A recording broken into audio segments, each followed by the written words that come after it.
Born Identity series has kind of run its course, and Matt Damon's ready to move on. You know, they tried the Hulk and Hellboy and others, but they, you know, this is a really good fit for them. I'll tell you, Larry, though, when we started this, I was young enough to play Elaine, and by the time this is done, I'm going to have to lobby for cat sword.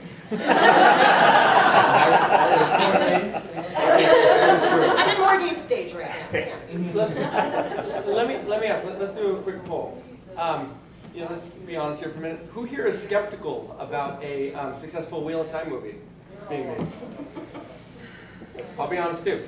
So here's, and you know what? And you all have the right to do that because you know, that is absolutely the truth. It's a big book. It's a big series. And we all know, frankly, how Hollywood tends to, you know, not do so well. It's, you know, it's hard to on adaptations. Now, that said, so there's a big challenge here, okay?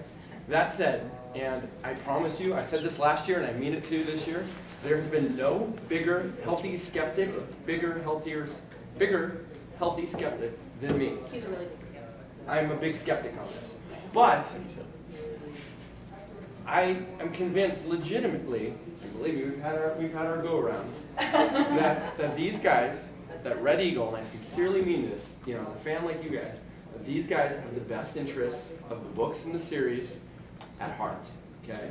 And I think they could have made a crappy film by now. They could have made a crappy film, but Universal, to their credit, it's true. I mean, like you know, the executives and the people involved there, they are big fans, and I have not met them in person. Brandon has, and he agrees. These guys know their stuff. They could probably walk around JordanCon, hide out in the back. You know, they might even be here. I don't even know what they look like. You know, and hold their own at Matt's Looney Theory, you know, panel in the other room. Right? Come on. We'll put them through. We'll ask them.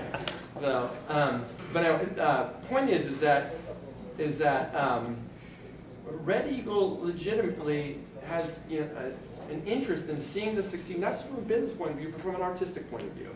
And Universal is listening right now. Actually, their contract, you know, they're based on their contract. They have to listen, but that's not the point too. But still, they're listening. And there, you know, and not going to reset it. There have been healthy discussions, creative discussions about, hey, well, what do we do about this? Certainly, big ideas have been thrown out, and you kind of go, oh God. But by and large, this is going in the right direction. And if you really think about the eye of the world, like think about just, you know, the first book or whatever, it is like classic Joseph Campbell hero's journey through, you know, beginning, middle, and end, young farm boy, and all this stuff. The stuff that Hollywood classic stuff is made of. And successful Hollywood films, if you think of all the most successful films, probably the ones that you kind of love the most, are ones that blend a mix of, regardless of the era that they were made in, all the way back, Gone with the Wind, you know, Wizard of Oz, movies that successfully blend cutting-edge technology with really good storytelling or melodrama are the ones that are just box office gold. And an artistic gold, you know, you got your, whether or not you liked it or not, you know, Titanic and Avatar and Gone with the Wind and Wizard of Oz and, you know, and everything in between, Star Wars certainly. These are movies that combine those two. And let me tell you, there is certainly an interest in doing everything cutting edge technological. I mean, imagine 3D, you're sitting there, if you're watching a 3D film and you've got weaves of the 5 powers flying in and out at you or whatever, you got channeling, you got people being gentle, severed, you know, and the Sidar versus Sidene and just the true power and all that. All this can be present in the first movie, of course, you know? And it's beautiful world building which lends itself. And if you can get the first film out well, I mean, Star Wars has proven that they will continue to put money in even if it's crap. Exactly. And at the end of the day, this is, but all that's great, but we know, and the studio knows, that this is a character-driven drama. And that's what it is. And a fantasy series that has strong women characters, which frankly yes, is something that has that's great. Desperately there will underrepresented in There will be more than 2 women in this franchise, like, you know. And they're not being rescued. Exactly. The studio recognizes this stuff. But they're on board. Well, maybe it'd be helpful too, because I could talk all day on business aspects. Let's talk a bit about creative aspects of the picture. I think that's what maybe most of the people in this room really want to hear about. We're beginning the creative dialogue with the studio, and I I can tell you what my desires are and what I want to see in this picture. And there's a lot of arm wrestling and ahead, but I've got some pretty firm, fixed views on what I want to see in this picture. Jason put his finger on it. You know, if you ask everybody in this room, what is the eye of the world? 2 or 3 sentences. You're going to probably get a lot of different answers. In my view, it's not a story about events.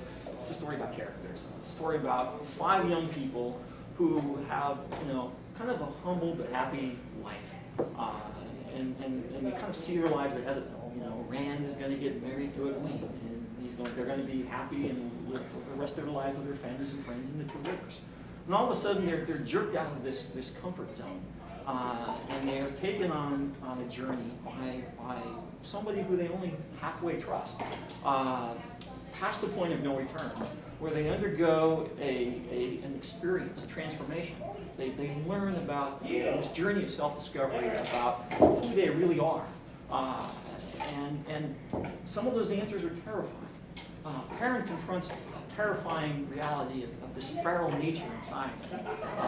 Matt confronts not only the past life he's channeling, but you know, who he's becoming under this the spell of this dagger. Only Egwene is excited by the spark of being able to touch the one power that she discovers within her. Although when she leaves, you know, she's excited to get out of Dodge, but immediately she becomes, you know, almost fearful about what she's gotten herself into. Each of these characters undertakes a journey of immense transformation, and at the end, they only are beginning to come to grips with the fact that in order to achieve some greater good, they need to embrace these inner talents and really accept who they truly are. That's really the journey that I think that an audience can really come to love, because, you know, like it or not, 99% of the people in the seats in that theater have never heard of Robert Jordan or The Wheel of Time. And my goal is to make converts, to bring new people into the film. And that can't happen if they don't understand the characters. A few examples. You know, one of the characters that I just wanted to see die off as soon as possible when I read the first book was Nynaeve. What an annoying character! And I am absolutely certain that portrayed in the way, because an author has the ability, particularly with a multi-volume series, to do so much more than you can in a 2-hour movie, because the audience only sees that one episode. And the reason is that, very simple when you think about it, is that the eye of the world is predominantly a Rand point of view tale. And so, of course, when you're seeing somebody's actions from a third-party point of view, it's easy to say, okay, that is just an annoying person, I want to have no part of it. But when you see Nynaeve through her eyes, about how she feels she's not being accorded the respect that she really deserves, and about why she gets frustrated, and about what she really wants to do, you have a completely different appraisal of her actions. And so one of the things that we can do in film is to change points of view and bring out characters in a way that the audience can get a better understanding of and hopefully bond with. My belief is that the characters, you know, the main 5 characters, are so varied in their predicaments, their personalities, and their aspirations and fears, that somebody in the audience will find among those 5, maybe one, at least one, that they really can relate to. You know, Matt as well, a bit of a challenge, because Matt is my favorite character, I think, by far in the series. But, you know, he touches that dagger, and, you know, he's a golem for the rest of the story. He's kind of this nasty, you know, I wouldn't want to be around him either. He's, you know, spluttering negative things, muttering against the wall, and lying in his bed, curled up. And so bringing out his personality, even though he's overcome by the spell of the dagger, in a way that gives him a little bit more character that the audience can relate to. It's another one of the challenges of bringing a character, lifting them from the pages of a black and white novel into a feature film. Now, you've heard it here first. Don't be surprised that there are going to have to be things that we cut out, things that we compress, and maybe some things that we need to add in order to tell the story. But at the end of the day, my goal is that the characters be those characters that each of us know and love, that the major events stay true to the course of the novel, and that the light sees fit that if we find ourselves with a successful movie, that we will have appropriately done the homework to find points of continuity, where if we are lucky enough to be able to do a sequel, that we will not broke into threads that bring our characters and the key events into the next stage of their journey. So right now we're going through the most difficult process. I've always said that and I've got the studio to agree that the wrong move was to bring a writer in and then have them just go off, you know, for 30, 60 days and at great expense and bring a screenplay. It's not possible, and it would be a disaster. And so the most difficult piece of work we're doing right now, and that's framing an outline of what story we want to tell. And so that's the essence of what we're doing right now. It's who are the characters I want to focus on? You know, what is their journey? What tribulations and trials and fears do they have? How do they grow? What if all these events that are outlined in The Eye of the World really are important to their transformation as a character? And what are they at the end of the book? How do we have a climax true to the events of the novel, but that provides a sense of closure to the audience, and at the same time, a sense of invitation that there's more to the story still to come. And if you give us the opportunity, we've got unbelievable epic to continue. So that's the most difficult part of this project, and that's exactly where our attention is focused like a laser beam right now. You know, one of the coolest things about being involved in that aspect of it is that I get to ask Brandon, hey, is there anything in the last book that we need to plant in the first movies? I'll tell you. We really have to know, Brandon. I read an outline for it a few days ago, and it was good. It was good.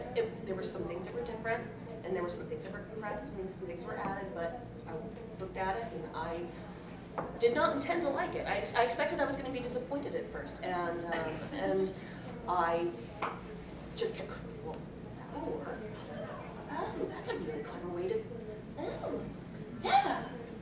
So, I mean, For example? well,